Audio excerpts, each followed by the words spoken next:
Olá, meus irmãos. A paz do Mestre Jesus esteja com todos vocês. Que Deus abençoe quem me ouve e que o Senhor possa falar por intermédio sempre da sua palavra. O texto para nossa breve reflexão encontra-se hoje em Mateus capítulo 13, que significa presente de Deus. Eu quero ler o verso 19, diz assim: As sementes que caíram à beira do caminho representam os que ouvem a mensagem sobre o reino e não entendem. Então o maligno vem e arranca a semente que foi lançada em seu coração.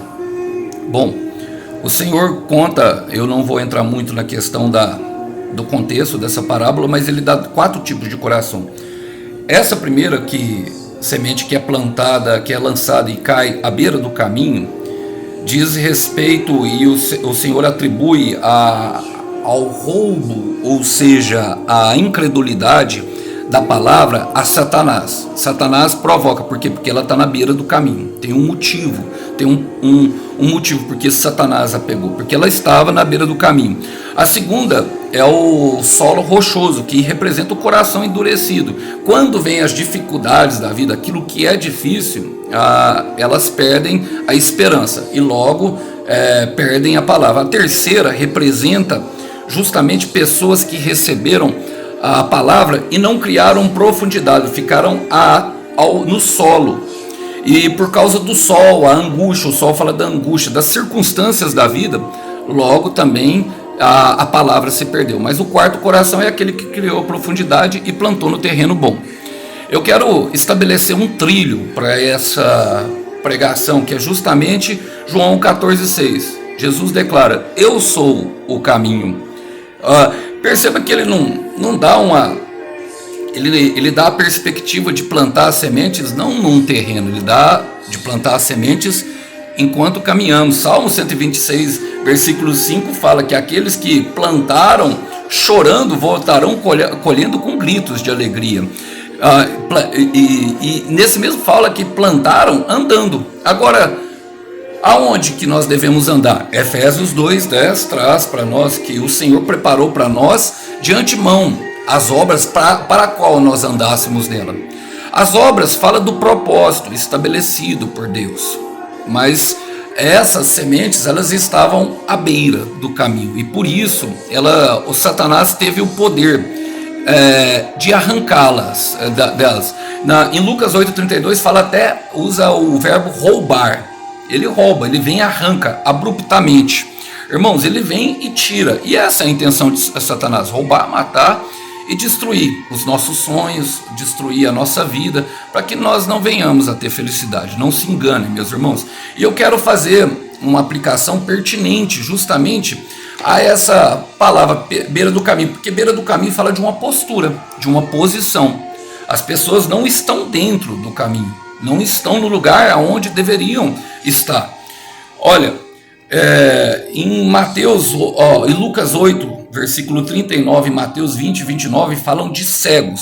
Os primeiros, em Mateus 29, 2 cegos de Jericó. E em Lucas tinha um cego. E a palavra relata que eles estavam justamente nesse lugar, à beira do caminho. Bom, por que a palavra relata cego? Flávio Joséfo declara que tinham vários tipos de mendigos. Esses que estavam à beira do caminho, percebam que eles ficavam na condição de mendigância. Então eu quero já trazer uma aplicação, que aqueles que ficam à beira do caminho, Satanás vai colocar para mendigar.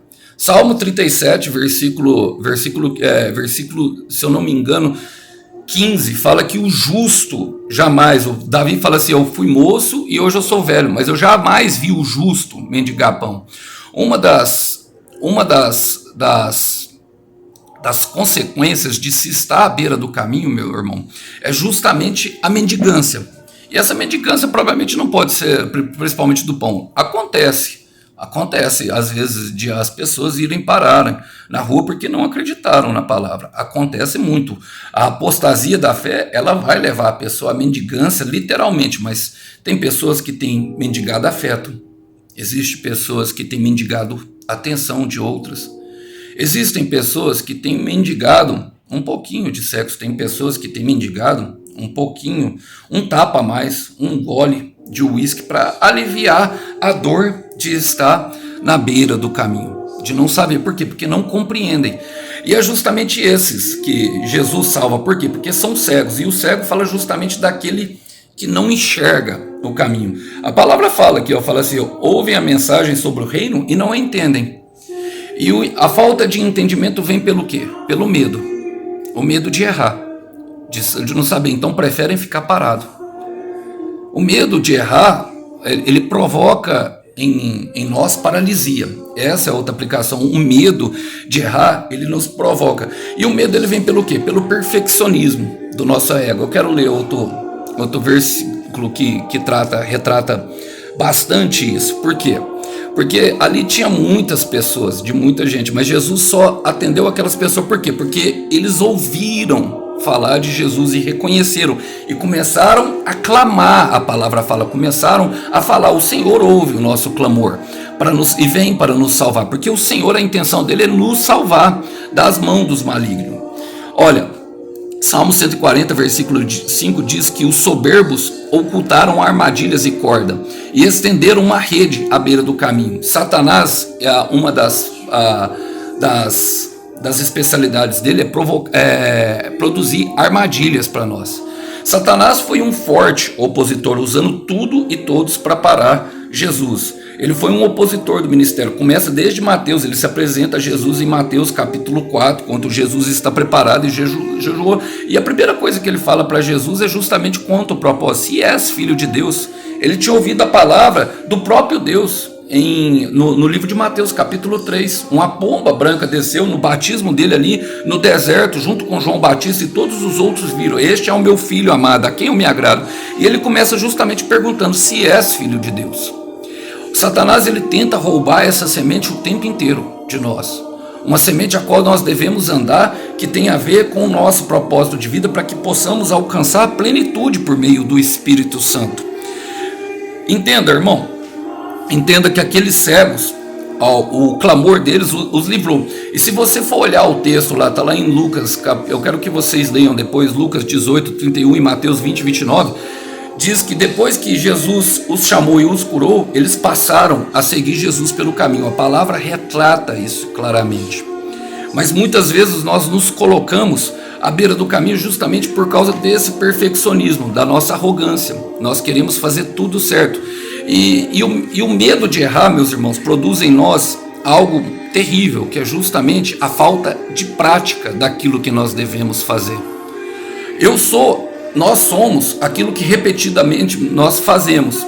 Irmãos, quando comecei a trabalhar de Uber, eu me achava que eu era um motorista bom, mas eu entendi que depois de praticar 250, 300 quilômetros todo dia trabalhando para ganhar o sustento para minha família, eu me tornei um motorista de verdade. Antes eu achava, mas eu não tive medo, eu me coloquei nesse caminho. Então tudo que nós praticamos vai acontecer erro no meio do caminho. Eu errei muitas vezes, bati o carro, sabe, por diversas situações. Eu creio que Satanás estava envolvido, eu creio que as circunstâncias da vida, as dificuldades impostas, como cansaço, me fizeram bater o carro.